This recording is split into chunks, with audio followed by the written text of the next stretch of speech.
Here's the materials we need for this card. Some good watercolour paper, a black waterproof pen that's quite thin for lining, and some masking fluid. And also small and medium round brushes and all sorts of colours from your paint box.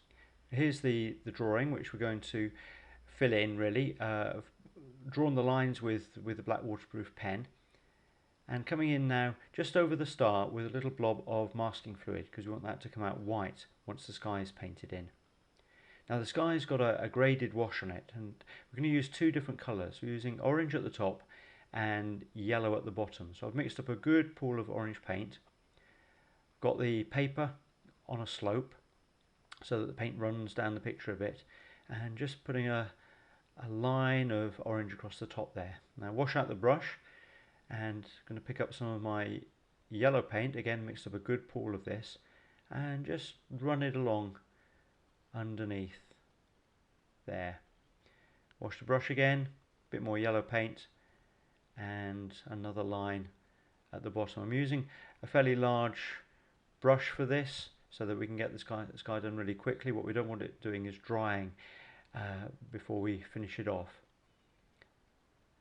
So just need to pick up those little blobs of paint at the bottom. So I've dried off the brush on the tissue, and with that thirsty brush it's coming in and just soaking up the blobs of paint at the bottom there, and that will dry nice and evenly with an orange hint at the top and yellow at the bottom.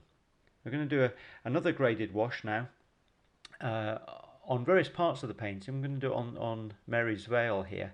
So I'm coming in at the top with cerulean blue, which is a light blue, and at the bottom I want to come in with ultramarine, which is much darker blue. So I'm just running those two together like that, just touching them at the top so that one colour runs into the other, but I want to not mix it too much. I want to keep the light at the top and the darker colour at the bottom. So this is the ultramarine blue coming in here. I could just leave it with that puddle there, which would dry out in time, but it might leave quite a dark mark down there. So again, just want to dry off the brush on the tissue, and then just come in with that thirsty brush and soak up the blob of paint at the bottom, so again it dries nice and evenly. Once that's dry, I'm going to come in again and do the same thing here. Going to come in with a light blue again, the cerulean blue on this part, and then wash the brush off, pick up some ultramarine blue and come in down here. So we're just getting this effect of light and dark, a bit of shading. We're going to do this on some parts of the painting, not on all the areas, just to vary it a bit. Some of the areas are just flat colour, and some of the areas have got a graded wash on them. I'm just touching the paper to see if it's dry. Yep, the sky's dry, so we can rub off the masking fluid there, and that leaves the star shining white at the top.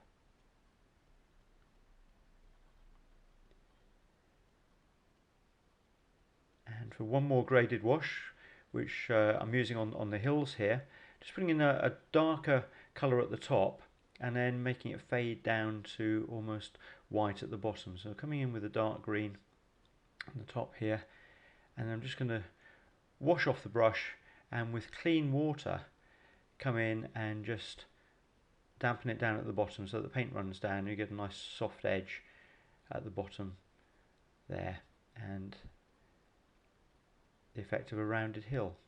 And there's the completed picture.